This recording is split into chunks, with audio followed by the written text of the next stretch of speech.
Mitt Romney went to London today to be closer to his $77,000 tax deduction, which is competing in the horse ballet section of the Olympics.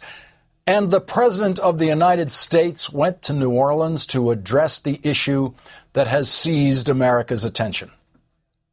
I, like most Americans, believe that the Second Amendment guarantees an individual the right to bear arms. But I also believe that a lot of gun owners would agree that AK-47s belong in the hands of soldiers, not in the hands of criminals. That they belong on the battlefield of war, not on the streets of our cities. I believe the majority of gun owners would agree that we should do everything possible to prevent criminals and fugitives from purchasing weapons. That we should check someone's criminal record before they can check out a gun seller. That a mentally unbalanced individual should not be able to get his hands on a gun so easily. These steps shouldn't be controversial. They should be common sense. So I'm going to continue to work with members of both parties and with religious groups and with civic organizations to arrive at a consensus around violence reduction.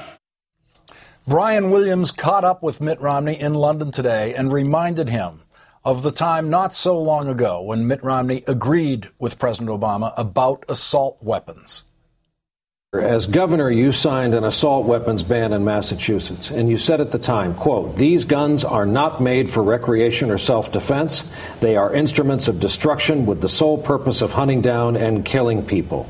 Do you still believe that? Well, I actually signed a piece of legislation, as you described, that banned assault weapons in our state. It was a continuation of prior legislation, and it was backed both by the Second Amendment advocates like myself and those that wanted to restrict gun rights, because it was a compromise. Both sides got some things improved in the laws as they existed. That was Mitt Romney once again saying things that don't make any sense. Not one word of Mitt Romney's answer about signing the assault weapons ban in Massachusetts is consistent with Mitt Romney's irresponsible position now. I still believe that the Second Amendment is the right course to preserve and defend, and don't believe that new laws are going to make a difference in this type of tragedy. Brian Williams pressed Mitt Romney on Romney's self-contradiction on assault weapons. On things, however, like Aurora, Colorado, do you see why Americans get frustrated at politics? They can see and hear your words from earlier in their career. People are hurting out there. Perhaps they want to start a national conversation about whether an AR-15 belongs in the hands of a citizen, whether a citizen should be able to buy 6,000 rounds off the internet. You see the argument. Well, this person shouldn't have had any kind of weapons and bombs and other devices, and it was illegal for him to have many of those things already, but he had them. Romney is lying, of course. All of the weapons and ammunition that our most recent mass murderer used in that movie theater were obtained legally, completely legally. Romney had more to say. And so we can sometimes hope that just changing a law will make all bad things go away. It won't. There is no one who believes that changing the law will make all bad things go away. Every law is violated by someone. What we hope is that changing the law will make things better, make some bad things go away. Not perfection, just make things better. If the Romney standard for changing a law is that that law then must make all bad things go away to be successful, then we should have no laws. We should have no stop signs because people go through stop signs sometimes. We should have no speed limits because no one pays attention to those anyway. We should have no laws against murder because thousands of people break that law every year. We have not seen in the television age a presidential candidate who more blithely says absolutely inane, meaningless sentences as Mitt Romney does every day in virtually every answer and every speech. Mitt Romney wasn't finished. Changing the heart of the American people may well be what's essential to improve the lots of the American people. So to reduce mass murder in America, we have to change the heart of the American people? This is not funny. It is not a minor thing that a presidential candidate addresses the most important issue gripping his nation today with utter, meaningless nonsense. Such is the bankruptcy of the Republican Party that such a person can be their nominee for President of the United States. Joining me now are MSNBC's Joy Reid and Jonathan Capehart.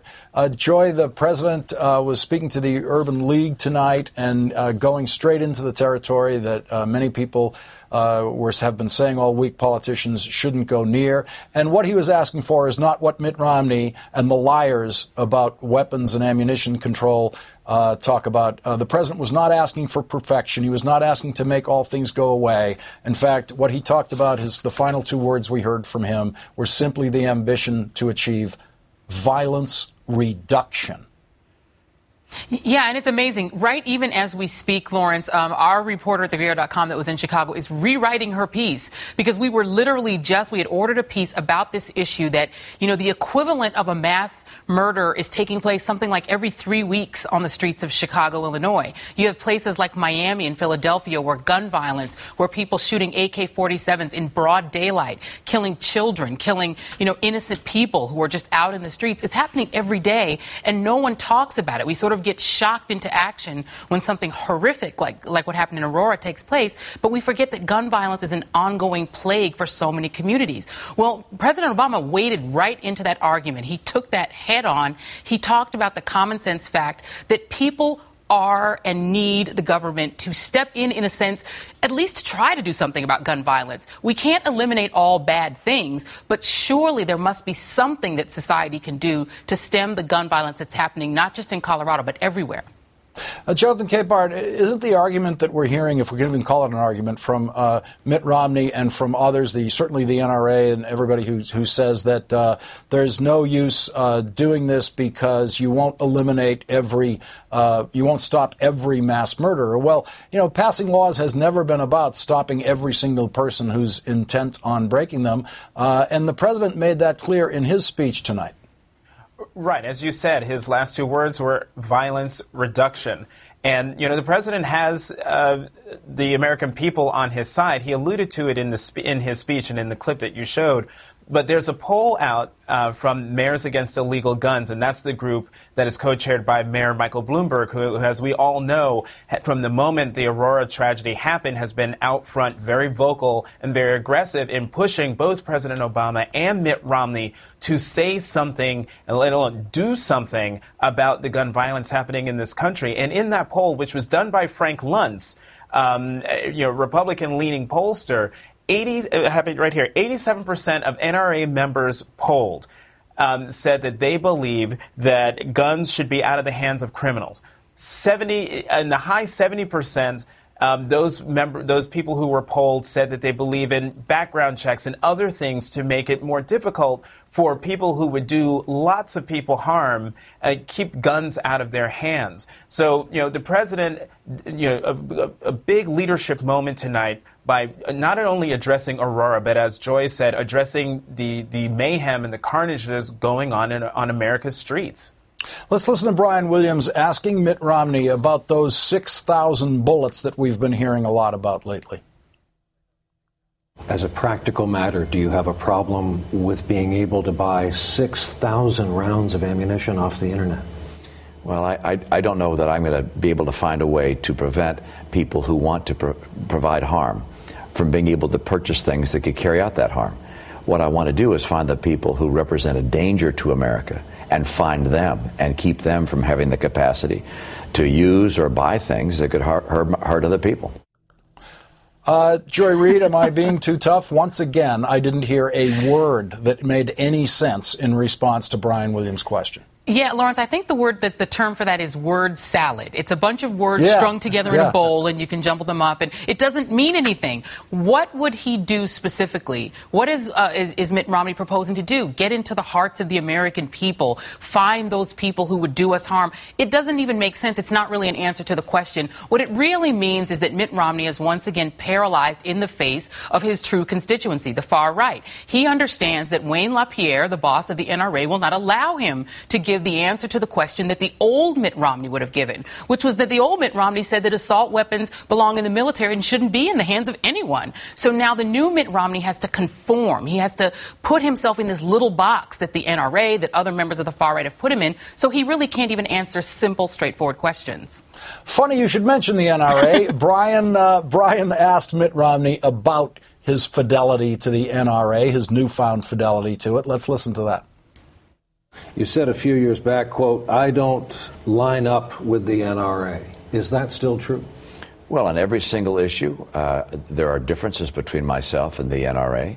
On many issues, we share a common commitment to the Second Amendment and the right of people to bear arms. But I'm sure from time to time there'll be issues where they and I might part. I don't have one for you right now, but their agenda is not entirely identical with my own. I don't know that I line up 100% with almost anybody. Jonathan Capehart, classic Romney. He's sure he disagrees with the NRA about something, but I don't have one for you right now.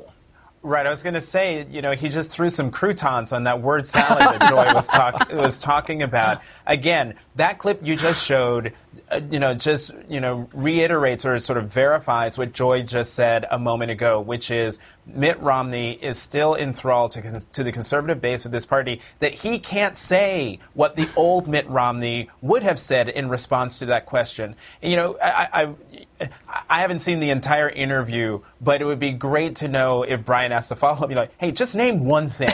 One thing where you and the NRA differ. I doubt he would have gotten the answer. And in fact, I doubt Brian asked that question knowing fully well that Mitt Romney just would not answer it. Well, Brian's working with a time limit, and he has to race through a bunch of things. He did a great job and got us an awful lot of stuff. Jonathan, I noticed that you tweeted right before the show tonight that you forgot something for the show, and I'm staring at you in the monitor. I'm just trying to guess what that is. I just can't figure out. Is something what might it be? I don't know. It's a little drafty in here, but maybe you can see it. Dress casual? Well, I'm sure the people on Twitter have figured it out. Joy Reid and Jonathan Capehart, thank you both for joining me tonight. Thanks, Lawrence.